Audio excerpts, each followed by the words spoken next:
어느 날 뜬금없이 낯선 사람들의 꿈에 등장하게 된 대학 교수 폴. 지루하고 평범했던 그의 삶은 삽시간에 유명세를 타게 됩니다. 성취감에 목말라 있던 폴은 이 순간을 온몸으로 만끽하죠. 하지만 이런 기쁨도 잠시, 폴에 대한 사람들의 관심은 분노로 변하고 폴의 일상은 깊은 수렁으로 빠지게 됩니다. 영화 드림 시나리오는 초자연적인 현상을 매개로 삼아 현대사회의 병폐를 신랄하게 풍자합니다. 그리고 분석 심리학의 아버지인 칼 구스타프 융의 이론이 이 스토리의 단단한 뼈대를 이루고 있죠. 과연 폴에게 찾아온 이 기이한 현상의 본질은 무엇인지 융의 시선과 함께 알아보도록 하겠습니다.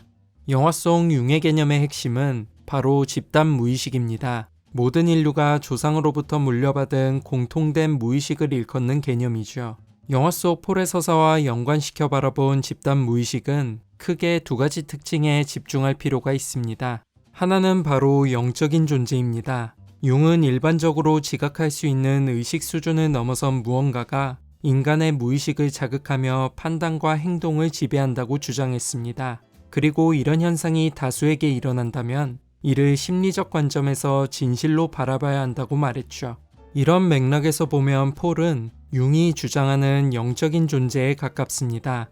영화 속 모든 사람의 증언처럼 폴의 등장은 꿈과 전혀 연관이 없습니다.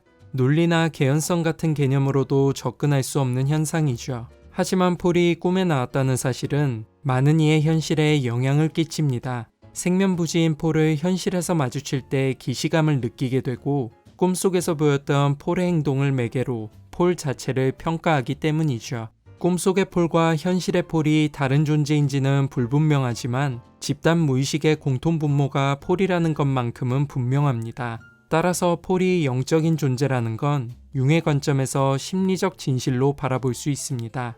누구에게나 똑같이 나타나고 누구에게나 똑같이 영향을 미치기 때문이죠. 다른 하나는 바로 태생적인 공포입니다. 융은 인간에게 태생적인 공포를 느끼게 만드는 대상이 있다고 믿었습니다. 예를 들어 인간은 옛날부터 뱀에게 자주 물려 죽곤 했는데 이에 대한 공포감이 유전자에 각인되면서 현대인도 뱀을 보면 본능적으로 무서움을 느낀다는 거죠. 다시 말해 이 공포는 후천적으로 학습된 게 아니라 본질적으로 내재된 무언가라는 겁니다. 그런 면에서 사람들의 꿈속에 폴이 폭력적인 존재로 등장하는 것도 흥미롭게 다가옵니다. 융의 관점에서 보면 폴이 사람들의 태생적인 공포를 자극하는 존재로 해석될 수 있다는 건데 실제 폴이 누군가에게 위협이 될 만큼 무서운 존재는 아니기 때문이죠. 그렇다면 도대체 폴은 왜 꿈속에서 사람들을 공격하는 존재로 변한 건지 그 이유를 바로 다음 챕터에서 알아보도록 하겠습니다. 영화 속 꿈에서 폴은 크게 두 가지 형태로 나타납니다. 하나는 어떤 반응도 없이 가만히 있는 폴, 나머지 하나는 상대에게 폭력을 가하는 폴이죠. 이는 융의 원형 개념에서 접근해 볼 필요가 있습니다. 융은 집단 무의식을 형성하는 요소를 원형이라 일컬었는데 이는 인류가 공통으로 가진 기억의 모티브이기도 합니다.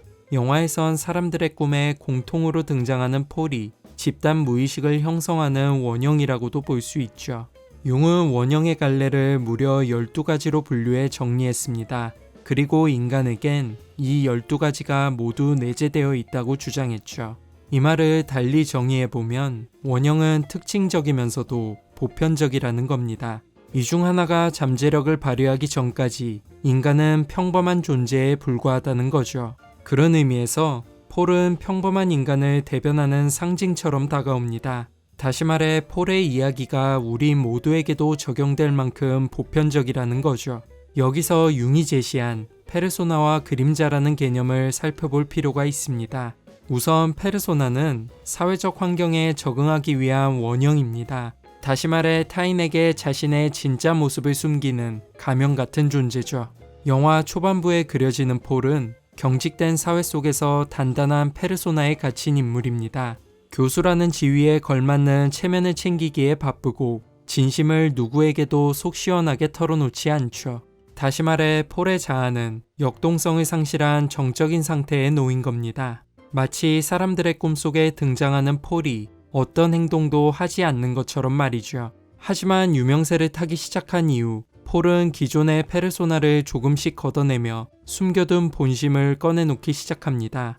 억압적인 페르소나가 사라지며 등장하는 본능, 융은 이를 그림자라 정의했습니다. 융에 따르면 그림자는 원초적인 동물적 욕망이면서도 창조적인 힘의 원천이 되기도 합니다. 마치 그림자를 통해 학자로서의 업적을 남기고자 하면서도 성적인 외도를 탐닉하는 폴처럼 말이죠. 이렇게 자기 발전적이면서도 자기 파괴적인 모순을 안게 된 순간부터 꿈속의 폴은 점점 난폭해지기 시작합니다. 결국 사람들이 꿈에서 마주하는 폴의 폭력성은 페르소나를 걷어낸 그림자, 다시 말해 원초적인 본능과 충동의 덩어리라 볼 수 있는 겁니다.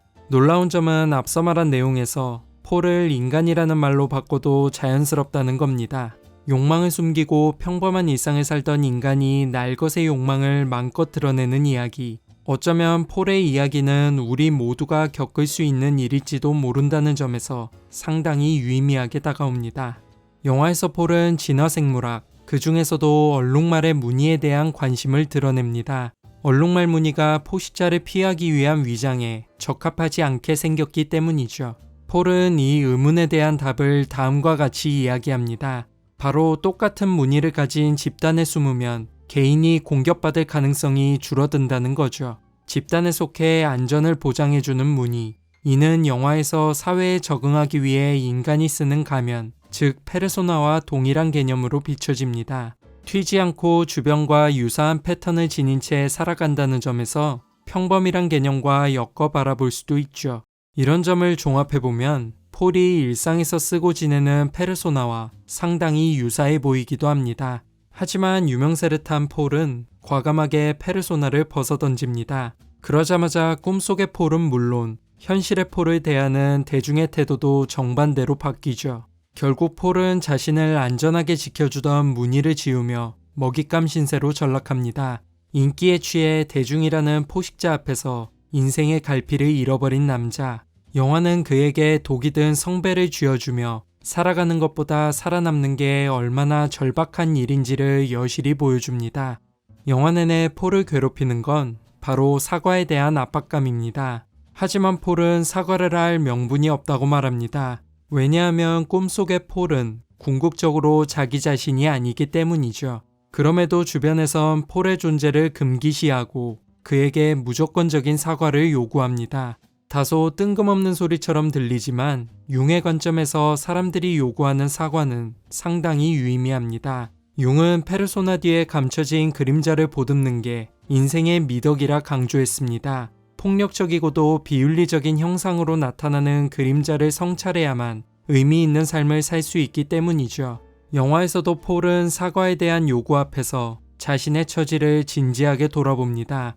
그리고 자신이 추구해야 하는 삶의 의미를 탐색하기 시작하죠. 결국 폴의 좌충우돌은 페르소나에 갇혀 살아가다가 무의식에 깔린 그림자를 표출하고 그중 어두운 그림자를 발견해 성찰한 뒤 자아를 탐색하는 인간 생애의 원리를 대변한다고 볼 수 있습니다. 그런 의미에서 사과는 성숙한 자아를 구축하기 위한 자기 성찰로 해석될 여지가 충분해 보이죠. 영화는 우리에게 궁극적으로 이런 질문을 던지는 것 같습니다. 굴곡진 인생에서 흔들리지 말아야 할 삶의 태도는 무엇인가? 그리고 당신은 스스로 어떤 사람인지에 대해 정의할 수 있는가? 시류에 휩쓸리는 현대인의 초상을 적나라하게 그려내면서도 우리도 언제나 그런 존재가 될 수 있다는 섬뜩함을 심어주는 드림 시나리오. 여러분에게 이 영화는 어떤 의미로 다가오시나요? 지금까지 1인칭 시점이었습니다.